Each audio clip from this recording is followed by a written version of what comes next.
Yan mga idol. Yun yung pinaka plancha niya. Ano yan mga idol ha? Pang tudling ng pakwan milon sa putik. Para meron siyang aripit sa gitna. Ano ba ito sa plancha?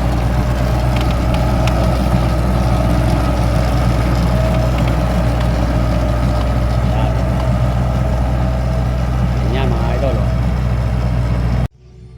Mga idol yung pinaka pinis mga idol. Oh. Yan ganyan.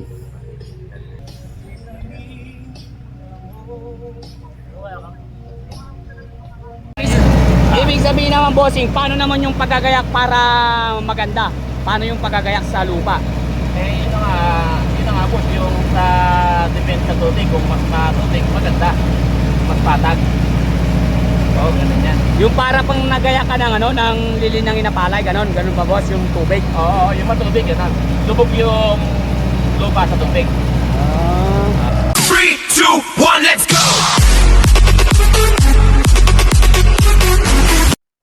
Ayan mga idol, magandang umaga, good morning sa lahat ng mga idol natin. Dito nga pala tayo ngayon mga idol sa may taniman ng pakwan at milon. Ito nga po pala mga idol, paggagayak nila mga idol sa putikan mga idol. May naimbento nga po pala mga idol si Kuya Francis mga idol. At ito nga po mga idol, ang kanyang naimbento, ang panudling ng pakwan mga idol dito sa putikan. Kaya ito mga idol, pinatudling na po ito mga idol ni Mama Dani. Ayan, shoutout po kay Mama Dani. May 8 hektarya po siya lang pakwan at milon nandito mga idol sa may barangay Luyos, San Antonio, Nueva Ecija. Sa lahat ng buyer, meron na po kayong kaabangan mga idol, pakwan milon. Kaya nga po pala mga idol, pinapatudling na nila ganito mga idol, pinaka-protection daw po mga idol ng ating mga pakwan milon sa darating na mga di inaasahan na minsan ay pagulan-ulan mga idol. Kaya ito daw po mga idol, mas mainam daw po mga idol yung may mga aripit na gantong malalalim para daw po mga idol madaling natutuyo. At ito mga idol ay medyo ginawa rin mga idol sa pagpapatubig nila. Kaya nilalagyan po nila ng aripit mga idol. Nung unang-una mga idol, ang ginagawa lang nila dyan, binabakasan. Pero ngayon ito mga idol, may nadiscover nga po mga idol si Kuya Francis at kanyang tinesting. Ang totoo po nito mga idol ay matagal niya na rin po mga idol na nagagawa yan at na-testing na rin po. Kaya ito, mainam po pala mga idol pagka magpapaganto ka, yung mismong planters o yung mismong gagawa ng pakwanan o milonan ng nakaguide sa'yo para alam nila kung yung mga planters mga idol masusunod dun sa mga gusto nila. Gaya ito mga idol, panudling ng pakwan to.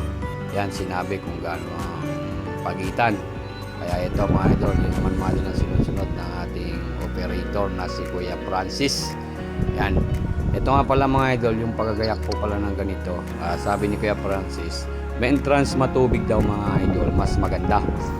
Para daw po mga idol, yung pagkalatag ng lupa halos flat at napaplansya. Trabaho, bakit hindi ka gano'n? Bakit? Yung ikang pinabayad namin, kumpleto naman. Okay ba? Yung pala sa ano po pala nagdadala? Oo, sa Paggagayak? Oo, yung paggagayak ng buwan, yung depende sa matubig. Pagka mas matubig, mas maganda. Tingnan mo itong matubig, ang ganda kapatag, di ba? Kapatag na pagka matubig. Ganda nga naman mga idol, pagka matubig. Sa takip. Patak. Kaya ito yun, nakatilip siya sa takip yun. Ayaw bitaw. Oo. At hindi ka makabitaw na sa takip. Kaya pag pinatawan, sama-sama yung putik, nakabukol-bukol. Pero si Kuya Francis mga idol, meron din po siyang ano, yung pang tagaraw, yung pang tuyong lupa naman mga idol. Yan, kumpleto po siya mga idol. Pero ito mga idol, isa pa lang yung ganto niya. Pero dahil nga nagustuhan ng mga magmimilon at magpapakwan, yung pagtatrabaho ng ganto niya, dadagdagan niya pa rin daw. Kaya open din po yan mga idol sa lahat ng may gusto na magpaganito. At open din po mga idol, kung sakasakaling magugustuhan nyo naman daw po yung kanyang farmal, halos lahatan ay ibebenta niya rin po. At doon naman mga idol, sabi niya rin sa atin, Dun po sa mga katropa niya sa Talavera, yung lahat na may mga parmal, malamang po malagdagan na rin to dahil nagustuhan nga po mga idol ng mga ka-idol natin na mga nagpapakawan at nagmimilon. Yan mga idol, si Kuya Francis. Kaya sa lahat po ng mga idol natin, ayan, comment lang po kayo at ibibigay natin yung number niya sa mga gusto na mga ganitong pagtatrabaho sa Milunan at sa Pakwanan. Ngayong papuntang December kasi mga idol talagang gayakan na po niyan. Kaya mas mainam daw po pala ito dun sa mga nakakarami at medyo malalim daw po yung patubig. Pero conforme din po, yun lang naman po mga idol sa may mga gusto na ganito ang kalalabasan at paggagayak ng inyong mga pakwanan at milunan. Ayan mga idol. Oh. Mga idol, mayayari na oh. Wait na to wait mga idol oh.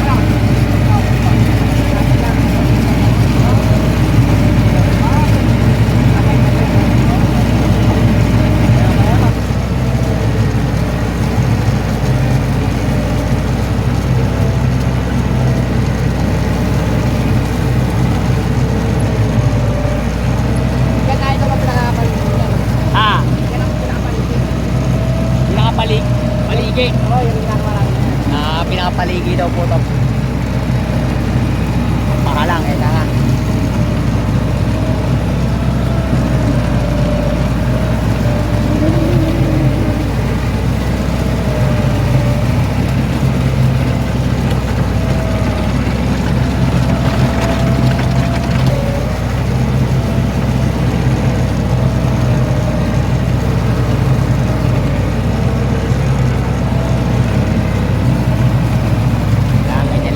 Idol, ang diskarte. Yan. Eh, lalagyan namin ng paligi doon. Hanggang papunta doon yan, mga idol. Oh. Ayan ang pinaka-finish na pinaka-yari na, mga idol. Lalagyan naman natin ng ganito. Para maging kama-kama siya.